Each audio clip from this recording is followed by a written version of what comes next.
Good morning, good morning, good morning. Good morning, Sekou. It's kind of dark, huh? No, No? no, Okay. no. It looks good. You did really well with the lights. All right. I Well, see you. thanks. All right, folks. So, welcome to Fiance Files. Shout out to New Thought Media Network for giving me this space and opportunity to grow. And without further ado, we are simply sharing our experiences. So, Yes. we got to ask you to put your own research with what we say and figure it out. Figure it out. Was that too mean? No. Okay. Oh, was that too mean? No, Okay. no. Okay. Not at all. Okay. So, yeah, I don't know. Normally you say, so what are we talking about today? So what are we talking about today? Well, I have a question. Yeah. For you. And I don't know if I've ever asked you this. This came up last night. On Wednesdays, I'm a host for this professional women's networking group. And we were talking about families and siblings. And two of the women are they're only child. They're an only child family. Yeah. So one of the women, she always wanted another sibling. The other woman loved being an only child, loved it. She wouldn't change anything. And I was sharing with them, I said, who's an only child? Mm-hmm. So being an only child, did you ever want siblings, or were you really content with being an only child? So we have to build in the amnesia factor. And so really I'm starting over having siblings like 2.5 years ago. Aww. So yeah, so that's interesting to ask. I guess I know now by fact that my brother and I didn't quite grow up together. We overlapped sometimes. And my sister has passed away. And so I don't know if I can answer that because I don't really have any memories of that. I don't think so. You don't think so? What? I don't think so. I don't think I have enough to speak on that with. So like there's there should be a whole body of memories, right? A whole, litany of memories. But with me, the memories are kind of catch and catch can. Oh, that's good. Say that 10 times fast. Catch and catch can. Catch as catch can. Catch as catch can. Catch as catch. Oh, that's a new song for me. Mm-hmm. Okay, you grew up with being the only child in your house. You didn't live with your my brother siblings. and I, we overlapped sometimes when we were at our father's house together. Oh, okay. Yeah. Okay, fair enough. I'm remembering now us being different ages. And oh my God! Now I'm remembering him beating me up. I was trying to I tried to attack him. He would get me. This guy getting me. You tried to attack him. Yeah, I was just being a brother. I was hiding in his closet, and I was waiting for him to look around the house with me, and then I jumped out of the closet. Ah! And then he got me. I was like, all right, stop. Oh, so that was fun. So cute. That was fun. Nikki and I used to do that a lot. I used to hide. I love to hide, even as an adult. Really? Well, when you come home, I've been hidden. No? Yeah. What? Yeah, like I'll hide behind the doors and I'll come out at you. Oh, yeah. I love to hide. Yeah. Okay. That's interesting because I think sometimes people assume that only children, because they'll even say it, you're an only child, you're the only one. And I think some people are well adjusted. It was interesting to learn that this one woman absolutely loved being an only child, and she understood the benefits of being an only child, and I just thought that was interesting. Well, now, I mean, having been 2.5 years into this, now I'm thinking it would have been great to have a twin who could have walked me through it. Could have been like, hey man, I'm right here, I'm with you. Someone who didn't go through what I went through, but was right there in it with me, and who could have explained things to me and everything. I could have appreciated that. But even as I say that, Mom was a G. Mom is a G. Yeah, Mom is a G. You're right, and she didn't let anybody tell me what I had. That I had a stroke, and I'm sure my twin would have told me, but listen, man, you had a stroke. You had a stroke. He'd have messed it up. He'd have messed it up. So I give shout out to Mom. Yeah, yeah, shout out to Moms. Wow. Yeah. Good stuff. Okay, so what else are we talking about? Well, I mean, something incredible is happening. Do you feel okay when something? Do you get a feeling inside that precedes the thing that you have wanted and it's come to fruition, happen to you?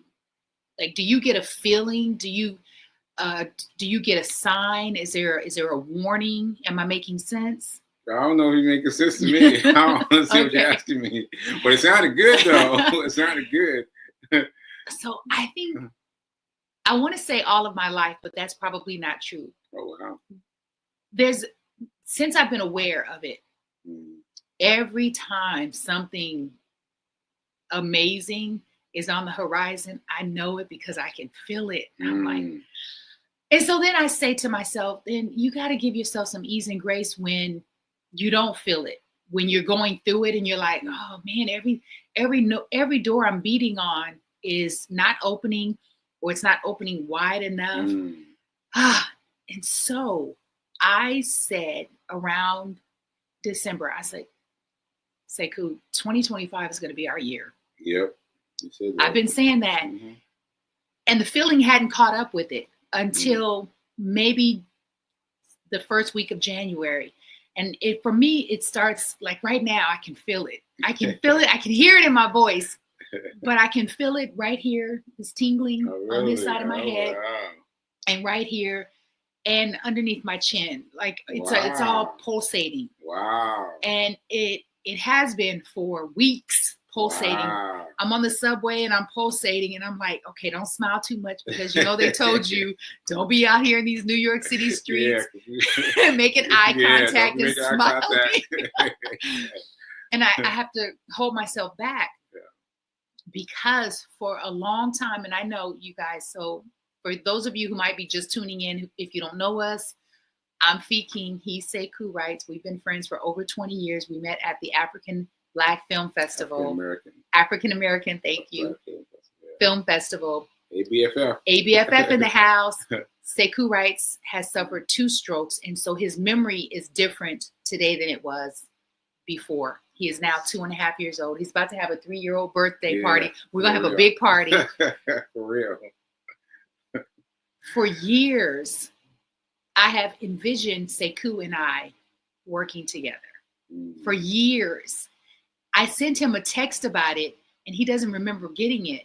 And he never responded to the text, so I just kind of let it go because I was feeling some sort of way, like, oh, maybe you went too far. I submitted our shows. We both have shows. I have a one-woman show. It's a play. Sekou has a chora poem play that was a one-man show. He decided to turn it into a multi-cast show. A whole thing.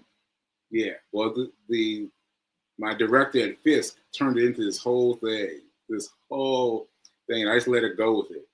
And shout out to Persephone. I love her name. Persephone. I love that name. Miss P. Oh my gosh. What's her? Felder Pinterest.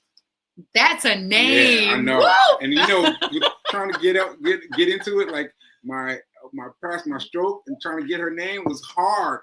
Persephone Felder Pinterest. Woo! It's a hard name. It's a beautiful, powerful name. It's such an artistic.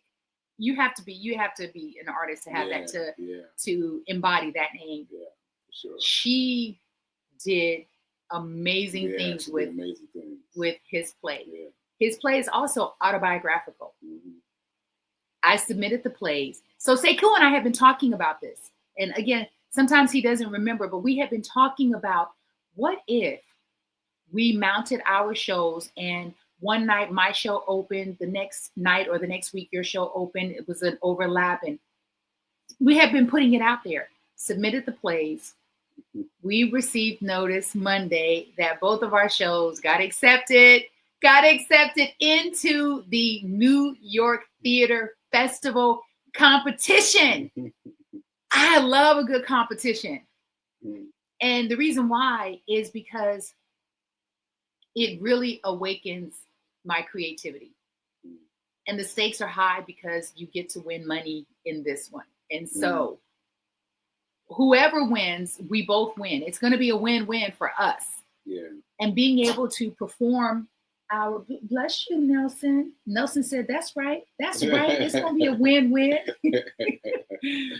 This will be the first time that we are performing these particular pieces in New York City.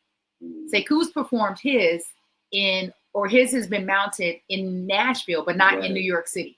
Right. So this is epic. Oh, wow. I hadn't thought about that. Yes. Yeah. Wow. And this will be his first time being back into that creative space since his stroke. Yes. So 2.5, 3 years coming up. It's going to be 3 years. By the time the shows are at the festival, it will be 3 years. Wow. Yeah. That's a big one. That's a big one. We have so much to celebrate with you all, and we hope that you all will celebrate with us. And I just want to share a little bit with you about the New York Theater Festival, because I am like, woo! The New York Theater Festival. It's a chance to have your play live on a New York City stage. And this is their spring summer festival competition. They're still accepting plays. So if you are an actor, a playwright, if you write musicals, solo shows, one acts, anywhere between, they have the genres are massive, between 5 and 90 different genres. Sorry, the length of your play can be anywhere from 5 to 90 minutes. So the New York Theater Festival has been a haven for playwrights for 23 seasons. Why is the New York Theater Festival a mecca for new and original plays? Simple. You can win money. It's a quality venue, 99-seat, beautiful theater. They invite industry. It's going to be so beautiful. And I love that it's going to happen in the summer. So it's going to be July 30th through August 4th. We will be sharing more along the journey. So congratulations, Sekou Writes. Congratulations. We get to work together. So that is exciting. Yeah. Yeah. And I just want to, I don't know if, I think I want to, okay. She expressed this feeling, right? But me, I was trying to figure out, like, you applied to something? And she's like, yeah, she's applied there. I'm really excited about it. Like, I was like, oh, yeah? And I was like, well, maybe I should submit. She said, yeah, you should submit. And I was like, yeah, all right. And it was a difficult process. Y'all don't understand me getting on the computer and trying to figure things out. It was a challenging process for me. Mm-hmm. Now she had been doing her thing with them for at least a week. And it challenging for me because I'm doing it from my cell phone because my computer broke again. Mm. And I was unable to upload my manuscript from the cell phone. Mm. I had to do it from Sekou's. So Sekou's, my script is not on his computer. And I was like, wow, I'm being met with a lot of challenges. It took me almost 2 weeks. Wow. It took me emailing them saying, listen, I'm having this issue. Yeah, right. Is there any way I can submit a different way? And they were so kind, you know, because sometimes, you know, you have to work within the parameters of a festival's process. And I shout out to New York Theater Festival for just being a little flexible. Yeah. So, yeah. And you know what, Sekou, so many things are challenging for you now. I think what you forget is that even though it's challenging, you do it, you get it done. And I got frustrated with him about the characters and I didn't understand. So shout out to you for getting it, because you were like, they want the characters. And I'm like, yeah, they want a description. No, they just wanted to know the characters. And that's exactly what you did. Yeah. Yeah. Like, I love the characters. The names of the places where I've lived. So we won't even give it away because it is so dope. I didn't realize that. Oh yeah. When your show was up at Nashville, I didn't realize those names. No. So what happened was I found a script that was more recent, because I was just looking for the most recent thing. I was trying to get the most recent thing, get it up in there. Okay. And I realized that this was a script that I wrote after Nashville? After Fisk. Yeah. Something special. I was like, because I sat and I watched it.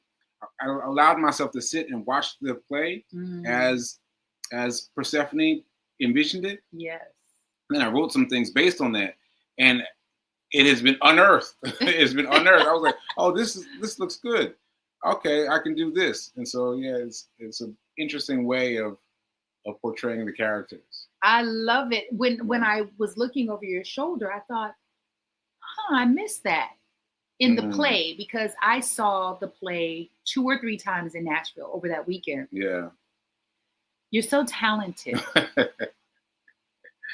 You and Rev Melissa were talking about this yesterday. Thank you again, Rev Melissa, for pulling him up, because he needs to be reminded.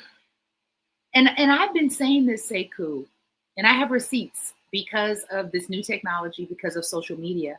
I have been saying this about you and to you long before we started dating, how talented you are, how gifted you are, and how smart you are.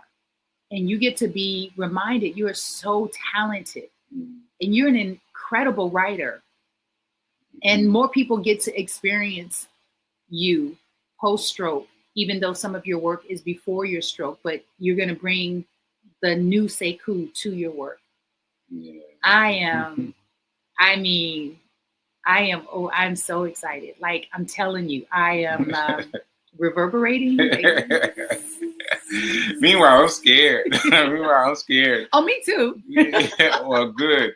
Because I have deliberately not done anything creative since my stroke, because I've been focusing on money. Yeah. Been focusing on money.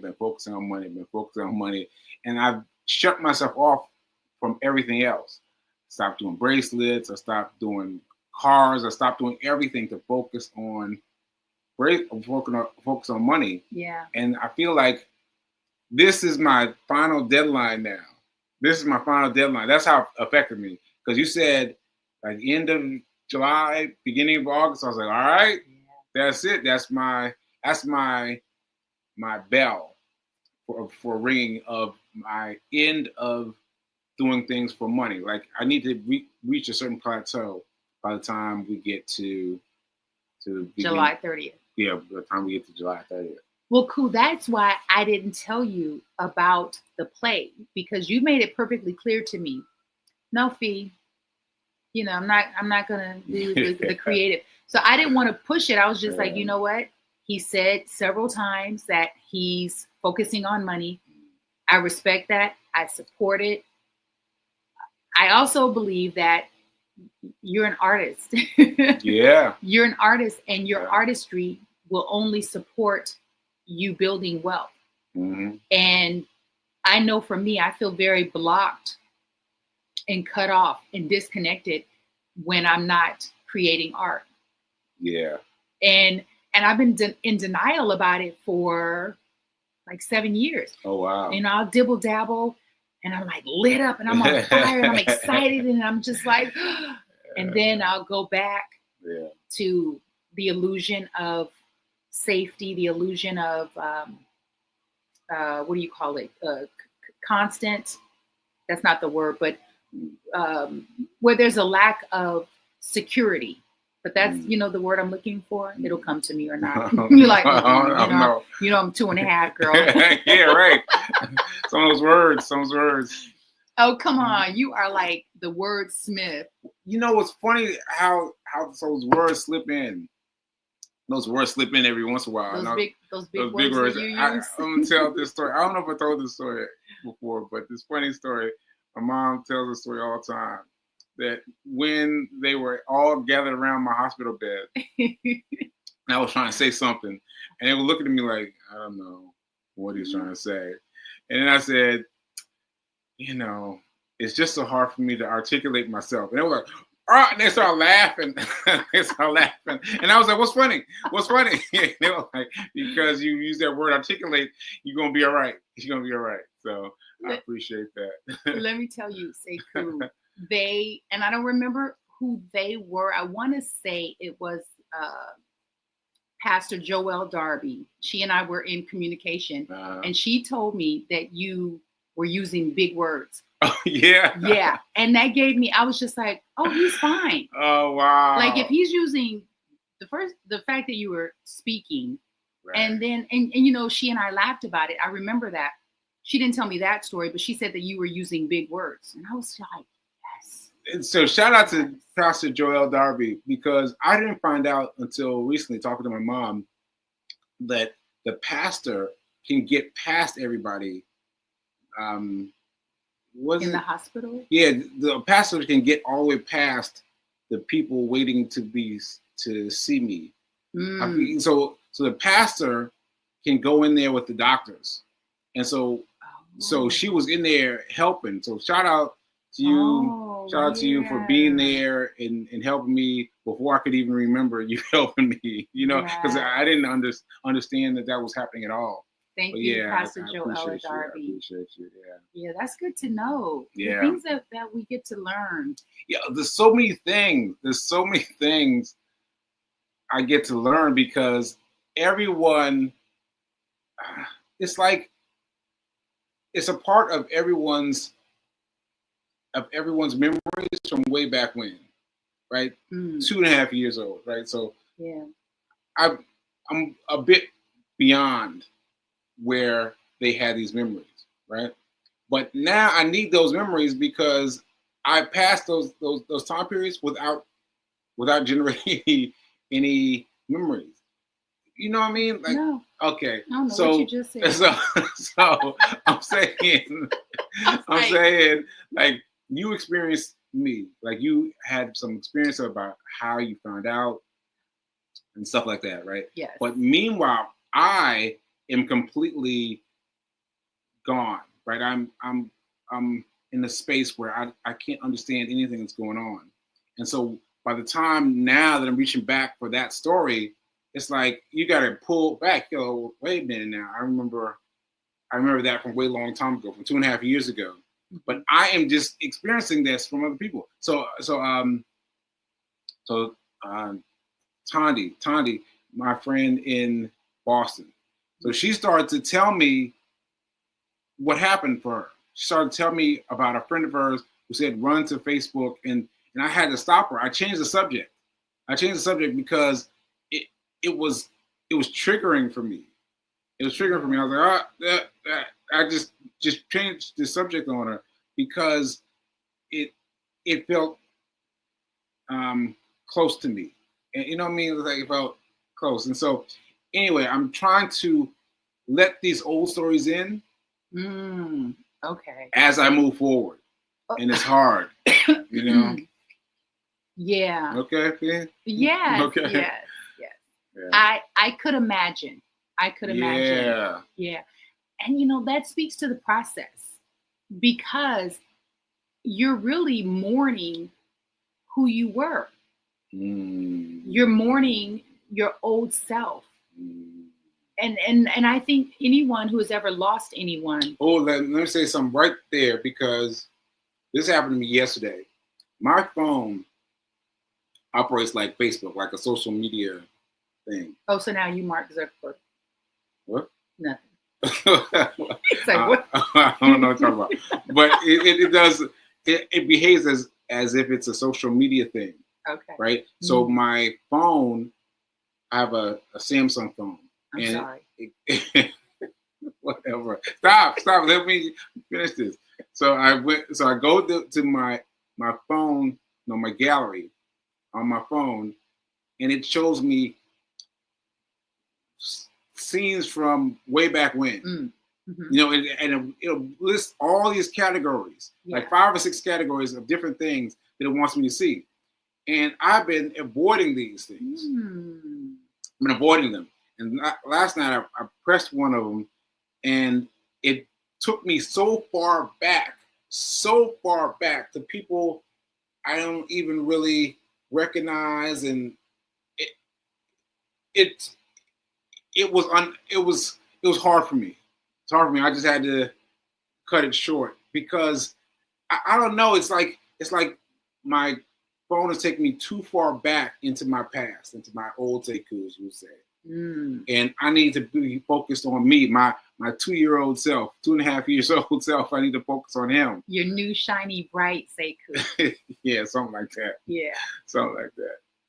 I think it's the process, and my point is that everyone has their own process that you get to honor, because some people would want you to face that, to deal with it, and it's just like when you lose someone you love. Some people want the mourning process to be nicely packaged and neatly wrapped. And it's not. You get to mourn the old Sekou in the way that you are mourning him. And if you choose to never look back, like, you get to do that, right? Because it's your life. And you get to take as long as you want. It's just like, I remember the doctor saying, and some of your therapists saying, that when it comes to recovering from a stroke, your brain has to rest. And so for us, sometimes, I know for me, I was thinking, okay, the rest is going to be a few months. Right? Yes. I thought it would be like that. It has not been the case. Because I think the brain has brain time and we have human time. And as we've been conditioned in this new norm, rest is like 30 seconds, I'm rest and I'm healed. No, it could be 800 days of rest, which in the grand scheme of things is a really short amount of time. Right. It's us that puts this overarching meaning of time to things. And so what I'm finding is we're approaching 3 years, and every day, because I'm seeing you, I'm with you, I'm seeing change and growth and improvement every single day. Even the days when you feel like, oh, I'm so tired, or I don't have any energy, but I'm still seeing the growth. Like right now, as I'm looking at you, your mouth is different than it was 6 months ago. That's interesting. Yeah. That's interesting. Yeah. Meanwhile, I'm stuck. Actually, now that I think about it. Do you see it? Now that I think about it, my mouth has been less slanted, because my mouth was slanted this way because my teeth in here were what's the word? Impacted? Swollen. Was it due to the root canal or no? No. But your jaw? My jaw, my right hand side of my body has been off, and it's still off. And so my right hand side of my teeth were hard to reconcile. Like I felt like I was talking out of this side of my mouth a lot, and honestly, I didn't hear myself when I spoke. Yeah. I didn't know what voice I heard, but I didn't like speaking because the voice that I heard was not the voice that I'm used to hearing, and that was very, very jarring for me. And I had to talk past that, and that was very, very upsetting for me. So now at least I can hear myself sound the way I used to sound. Yes. And that's been helpful.